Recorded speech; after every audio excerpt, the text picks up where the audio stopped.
now, if you're not sure about hands and even anything else that gives you the opportunity to do something a little more accurate, there's two things here that I would suggest in doing this hand. These are very, very straight for what they would be naturally. And it's amazing how close you can be and yet a little far. So this again is very straight. This is very straight. And not only would a hand probably not be quite that straight, but it is also going over a curved arm.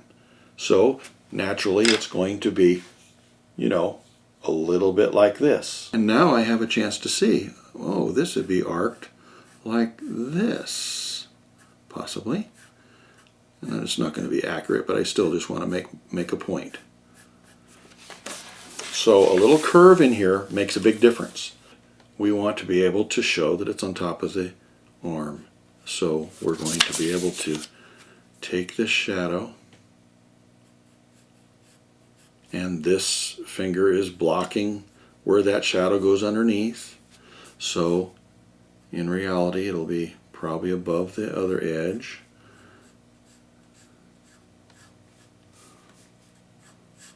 Let's go ahead and establish the edge and make sure what is shading what. And right away we start having a little more sense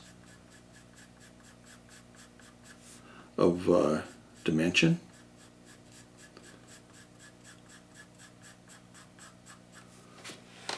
And this is something that I was talking about with the lady, the other demo, if you saw it, the one without, it was a backless outfit or whatever. And sometimes your imagination will take care of a lot. I think this comes to a too much of a point. There's no elbow that's like that. But because this picture is cut off, it just starts confusing that this is possibly the shape of the arm. It is not. So it would be better if we were to go ahead and round that up and then fade it away and let our imaginations take over.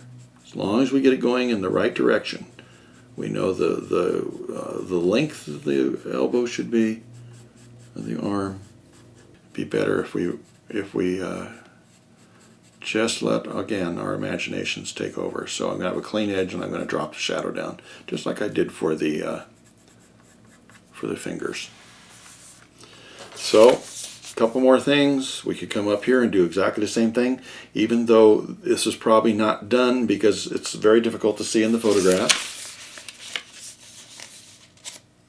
We can still assume that this is going to be darker back in there, and that I want this to be blocked by the cheek in this case. I think seems logical. So I'm going to at least try and see if this works. If the cheek is over the hand, it'll be shaded that way. And if the hand is shading the cheek, it's going to be this way. And sometimes you'll see it switch.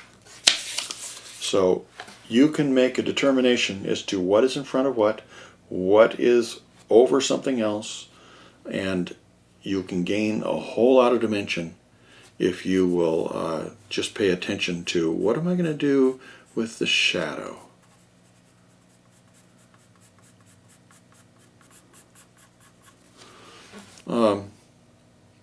We might come up here and do one more thing. If this is going over the hair coming this way, that maybe we could show that there's a little more of a dimension.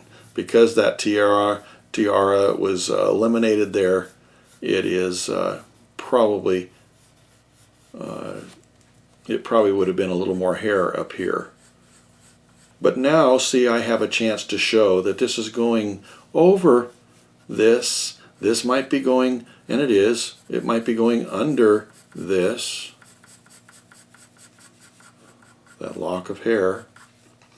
And if I don't want it to just be a sudden edge, I can do a little bit of a peekaboo here where for a little bit I can show that that dark is going, I can see little bits of it through the hair right at the edge.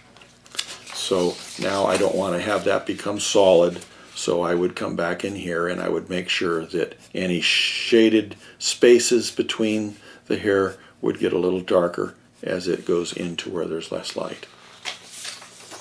As I'm looking at this, it would probably be nice if we could go ahead and suggest that there's something on the other side of her temple and that her hair is darker as it goes down there behind her hand.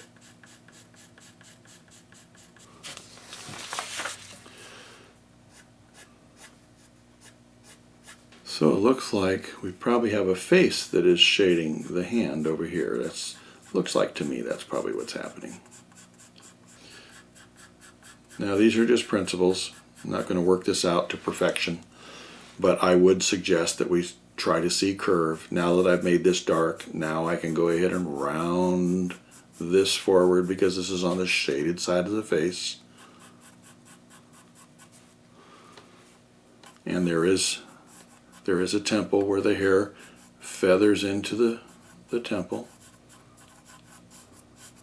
On the lip, we would show a separation between the two lips and show that the upper lip, even though it's in a very small little space, is shading the bottom one.